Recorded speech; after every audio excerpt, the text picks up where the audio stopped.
The following is a special presentation of Tony Kurre Radio. Keep your mission on your mind and your mind on your mission. This is Mission Minded with Michael Coleman. Welcome back to another Mission Minded. Keep your mind, your mission on your mind. He is Michael Coleman. There is only one guy. There's only one guy that I could have major surgery the day before. And then I go, you know what? Screw it. We're going to go do a show tomorrow. I got to talk to you. You got to be on my brain. I've got to get smart. We got to talk about the economy. We got to talk about non-for-profits. We got to talk about whatever you want to talk, and mental health, because that's certainly something I can speak long and arduous about. But Michael Coleman, the Heart of Alabama Food Bank, he's the CEO. He joins us right here from Mission Minded. And then, of course, Bite by Bite's going to be coming up here next. Michael, how are you? Merry Christmas to you again, my friend. This will be the last taping we do before the big guy's birthday next week. Yep. It's always good. It's a good time to be focused on family and your priorities, and certainly faith is a key priority for you and me both, and probably for a lot of our audience. And so it's a good time to focus on those things. It's really amazing how, I'm living life on life's terms and living his will. And, he's in the back of the boat. He's my rudder. I'm just sticking my hands under the boat and just putting my hands up and say, I'm going wherever you're taking me. And while life does seem very, very difficult sometimes, it does make you appreciate what this special day is on the 25th more so than any other time, because it's all about the gifts. Things are moving so quick and so fast. You got kids and you're doing trees and you're doing all these things. And then when you can finally sit down, pause and pray and realize what this day is really about, it really puts things in perspective, and then everything else kind of falls in place, which I've kind of found. So I hope you feel the same way. Maybe that's something that comes along with age. Maybe it comes along with our kids getting old enough that they. I think the older you get, that you do start to reflect more and appreciate more. You have more traditions, family traditions. As your family kind of grows, you create those different dynamics. Yep. And then sometimes, unfortunately, the people that have gone before you, it's a time to reflect on the impact of their lives. So there's a lot of different dynamics that go into that. It certainly is. And it's what we kind of want to talk about today. And we certainly, we're always a glass half full in this show. So we want to keep it bright and happy and cheerful, but we want to be real. For people like you and I, who do live life on life's terms, and we look at this day as a day of marvel and a day of justification, a day of miracles, and a day of baby Jesus and everything else. There are some people that don't like this time of the year, not because of those things I just alluded to, but because the pressure's too much. It's just too much. There's too much to get done.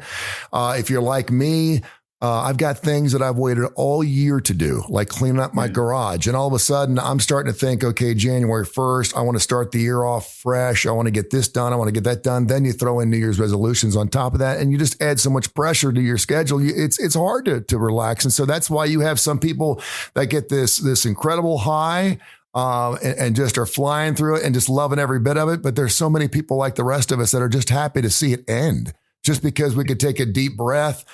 I got through another one. And then next thing you know, you're looking at each other July 7th going, oh my gosh, we get 6 more months before we do it again.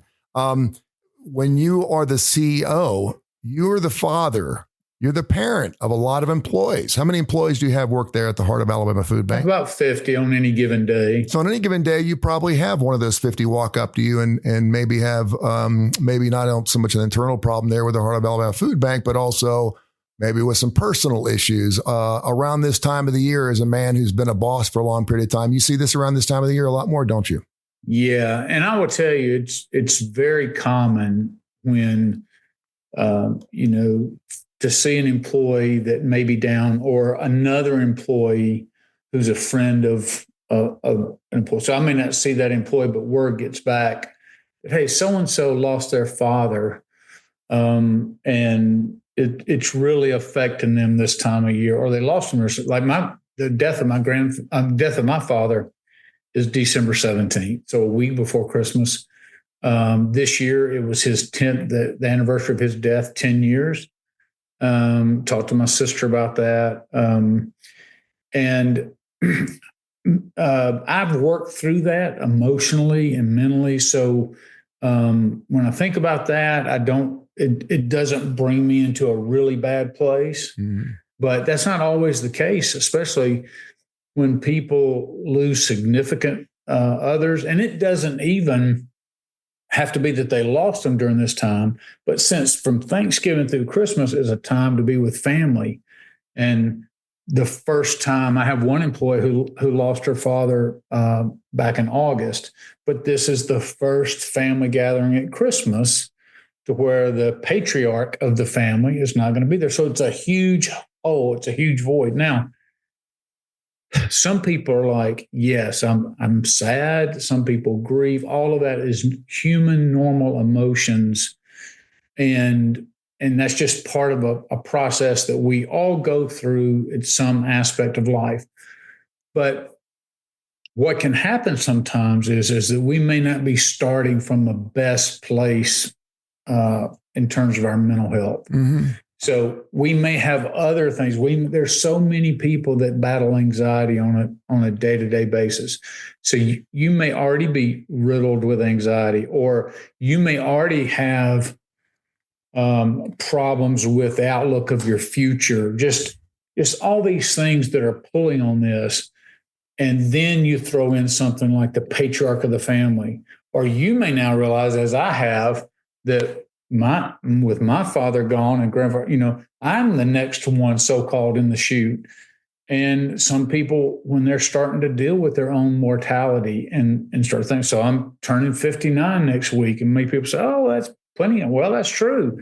But I'm already having classmates, people that I know that I grew up with, that have passed away. As a matter of fact, a really good friend passed away from cancer.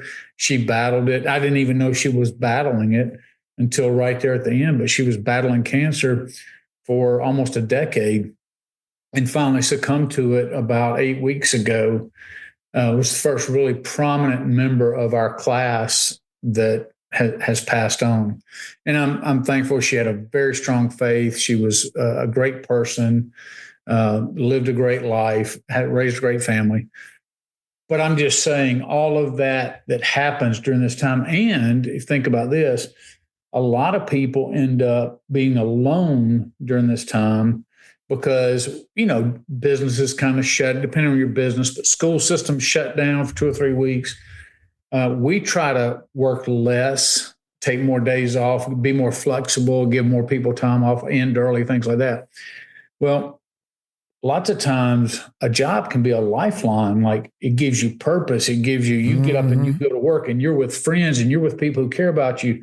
And people are like, oh, I just can't wait for 2 weeks off of, like teachers away from the kids. But then when you're away from that, now you're in a place where you're thinking about, you're kind of alone with your thoughts. And if those thoughts are not coming from a great place, or you're thinking about lost family, or you're thinking about a lost career, whatever it may be, lots of times it's just a slippery slide where you see people make sometimes decisions that they can't come back from. And that's why it's so important. That's why I just wanted to touch on it today was pay attention to your neighbor, pay attention to people in your world, that even though you're away from your group during these holiday time, take a few minutes to reach out with a text or a call of anybody in that situation. Just say, hey, I know you lost your dad this past year, or I know you're going through this transition, maybe going through a divorce, whatever it may be. Reach out with some care and concern. Make you a list of just 10 people in your life. Just put it down, put it in your phone. And just when you had a few minutes at night at home, take 5 minutes to shoot somebody a text just to say how much you mean to them. I will tell you that I've had people do this recently to me, and it's not even sometimes people that you would even consider a close friend, but somebody that tells you you've made an impact in their life. You just don't know. And I've heard that sometimes at the most inopportune times. Well, I shouldn't say, I would say unexpected times, to where people have said that. And it came from an unexpected time from an unexpected person. But I really needed that kind of encouragement. And it really can just boost someone's frame of mind.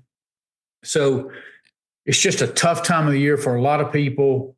It's just really important we think about our community. those who may be struggling, take the time to reach out to them, because you never know what difference you'll make in their life and ultimately in their decision making as to what they're struggling with and what they may do as a result of it. No, you've touched on a lot of things here, and I've been writing stuff down as you've talked, because you've unloaded a lot of things. It's funny because as we have lost young people in my life, and I've lost several to cancer, but I've also lost some just because it was going to happen. I mean, we knew it was going to happen. We saw it. And it's unfortunate, but then, just like that, my surgeon yesterday, I don't know why he told me, but my surgeon's 69 years old yesterday. And so whenever I see someone maybe younger than me leaving, I'm also looking at people that are much older than I am. I'm 58, and I'm thinking to myself, wow, this guy's still doing surgery, doing great work. And that gives me hope to know that I can still live my life. And listen, when God's ready to take you, he's going to take you. So you just, like you said, we got to live life on life's terms. The other thing is, I think you brought up a great point, and that is reaching out. We've got an opportunity now. I don't think people realize, when you and I were in our 20s and 30s, the only way to reach out was on the phone or a letter. We weren't going to reach out on a letter because it took too much time. And I'm not going to call my school teacher. I mean, we didn't call, you know what I mean? I mean, I didn't think to call my neighbor and say, listen, I'm thinking about you. I mean, we just didn't do it. I mean, the phone was more of a necessity than something that you just used, and now with texting, we got emails, we got Instagrams, we got Facebook search. We got all these different ways to reach out to all these different people. And it doesn't take just a few seconds to say, hey, listen, I haven't spoken. And those people that you weren't expecting it from, it means more because you're not expecting it. That's right. That's a beautiful thing. And it may be because they're having a hell of a great day. Maybe some days when I'm having a good day, I just want to reach out to everybody, not let them know how I'm doing, but say, how you doing? Because I feel like I'm on top of the world. And it works the reverse too. When you're down in the dumps and you like to, misery loves company.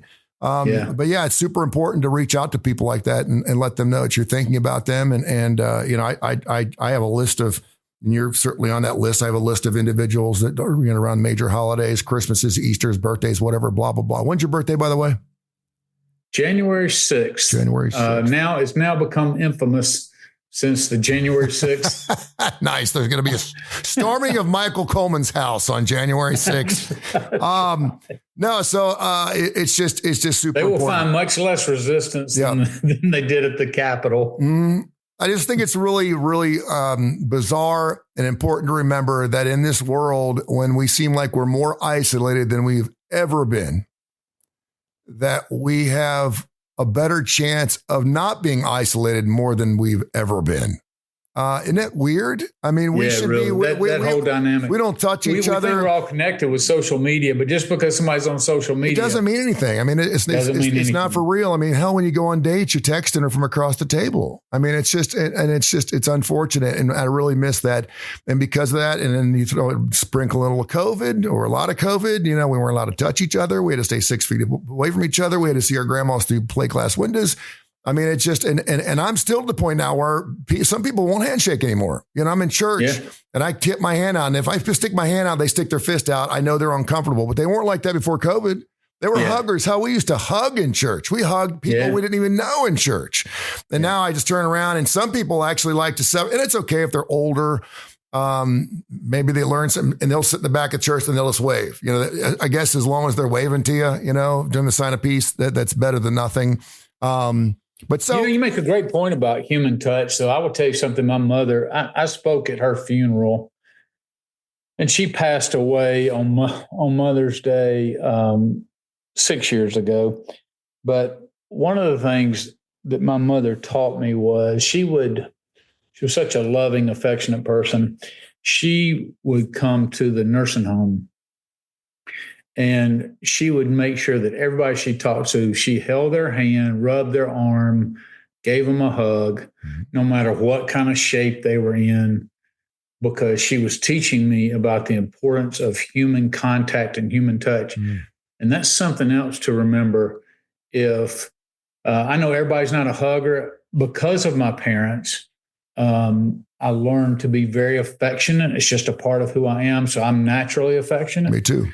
But I get the whole dynamic of people who are not, it makes them uncomfortable. But if you are, and you have an elderly neighbor, or especially somebody who's living by themselves, or you're going to go visit somebody, I mean, it's just one more thing to be aware of. If you have an opportunity to just hold somebody's hand, love their hand, express love in a physical way to somebody, boy, that can make, I mean, it can really just change their whole mindset, even if it's just for a brief period of time. Touching is one of our 5 major senses. I mean, I've watched enough alone shows to know that alone, you're going to find food, you're going to make a fire, you're going to figure things out. That's not going to be the killer.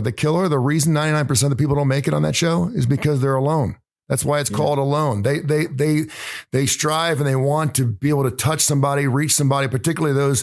And if you look at these shows where these people, they go out in the woods for 3 or 4 months at a time, they're fine. I mean, they've acclimated themselves to that type of life. And I don't know what their personal life is. Maybe they're married, maybe they're not. Maybe they're just used to that kind of stuff. But if you're around someone that takes pictures of their family with them, they're going to be one of the first ones out there because they can't handle it. And good for them. No, and I think something else that you bring up older age too is, we just think because someone, and I got a gentleman lives 2 houses down. His wife has had dementia for about 3 years. She just passed away about 3 weeks ago. His name's John. And I said, what are you going to do with the house? And he's like, I'm going to stay. Well, the next day he had it on the market and he decided he needed to move into a home. He's like, I can't live in this house by myself. As much of it was a pain, and as happy as I am to see her finally go meet her maker, because I know that she's happy now. And it was really hard to take care of her. She never did. She'd walk around the neighborhood naked. She didn't know where she was at. It was, I mean, he didn't have the $7,000-8,000 to put her in her home because she didn't know how long she was going to last. And so that part of him is a reliever. But he's like, I got to be around other people. I can't. And my next door neighbor's kind of aloof, and I'm over here. Hey, time you need anything, but I don't know him John well enough. We've never had a meal together, sure. So he wants to be. It's a common refrain. Yeah. So I think that's a great point. And if we didn't learn that through COVID, man, we lost a lot of older people that. Quite frankly, I think just lost the will to live. I firmly believe that some people, and my father is an example of this. You can eke out another couple of months, couple of years if you want it. If you have something on your chest and need to get it off, I saw it with my grandfather and I saw it with my father, and something needed to happen before they left. Now I've got my ex-father-in-law who just turned 86, and he wakes up every morning. He's like, damn it, I'm still here. I'm like, I thought for sure tonight was going to be the night, and he's ready to go. But there's something beautiful about being at peace with yourself in that way too. So let me ask you this, without being too intrusive as a boss, as a CEO, and knowing you have these things you're dealing with, what's the best way to, approach someone that perhaps doesn't seem quite right? Is that something where you call them in? Do they have to bring it to you first? I mean, how do you deal with it? I will tell you this, there are all sorts of different ways you can do it based on your own personality and the personality of that employee. But here's the one thing not to do. That's definitely the thing not to do. And that is, do not ignore it. Because it's an uncomfortable question to ask. Because, and this is, I'm a very relational person. I'm probably a non-traditional CEO that people would say I'm probably too friendly with some of my employees, and they would be right that sometimes that can cause problems. I get that I deserve that criticism, but I do it knowing that what the problems could be. But one of the advantages of that is my employees tend to be more open to talking with me when I tell them that. So sometimes I recognize an employee just needs somebody to listen. They need to talk about it and process all those emotions. And I want to give that to them. That's one way you show that you care, that they have value to you, is that you're willing to sit down as a CEO or as a supervisor, manager, whatever, and listen to them. I don't approach it from the idea that I'm their counselor or that I am expected to fix their problem, because a lost parent, it can't be fixed. The worst thing that you can do outside of ignoring it is offer platitudes. And that's something where we don't feel comfortable with silence. So we say things like, oh, it's all God's will. I mean, can you imagine telling a person who lost a 2-year-old child, oh, it's God's will? Yeah. I mean, that is just not helpful. No matter what your intentions are, things like that are not helpful. It's better just to hurt with people and say, I want you to know that I care about you and you're hurting and that hurts me. And I wish I could change it, but just know that you matter to me. Mm-hmm. That is much more supportive. Beautiful. And all it doesn't require you to fix it, because sometimes it's a process. Grieving's a process, or maybe situational or seasonal depression is a process. What you want people to know is that you notice them, you notice that something is different, you care about that something's different. If they just need somebody to talk to, hey, let's go grab some dinner. Let's go grab some. I'm going to make myself available to you. But if you're like, no, I just need to be by myself while I process it, just go, okay, well, if anything changes, the moment that changes and you want somebody to talk to, or you want somebody, here, you've got my number. I want you to call me. Can you talk a little bit about it? And I think people mean well when they do this, but they love to share their own stories. Well, I've been there, or the first thing they say is, well, this is really not the same, but it kind of is. It's like, I promise you, it's not the same as losing a 2-year-old. Okay. Well, go ahead. And I've been there. And one of the things that I've really tried to be very disciplined about is never say, I know how you feel. Mm-hmm. Because here's the thing. Let's say somebody lost their father and I've lost my father. When I say I know how you feel, what I'm presuming is that the relationship dynamic with my father is the same as it was with their father. And first of all, everybody views things totally different. I may say, well, I know how that feels, but I may be much more self-reliant. Like, I have a relationship with my dad, but I'm not dependent on him. But it could be somebody who grew up and the whole relationship has a lot of baggage, or the whole relationship has a lot of regret, or the whole relationship, they were closer than me and my dad. So to presume that I know what we're saying, and what we're trying to do is relate. Mm. So instead, what I try to say is, if I want to relate, as I can say, I've lost my dad. I know what some of that hurt feels like. So I'm not comparing our relationship. I'm just saying I've been in that place where I felt loss from my father. And then you turn it back on them. You don't start drowning them in your stories, because lots of times it feels therapeutic for people to talk about their own stuff. But when somebody's hurting, you need to be in shut up mode and let them, express what they're doing. That's not the time for you to dump onto them. They already have enough going on. But I've been there before.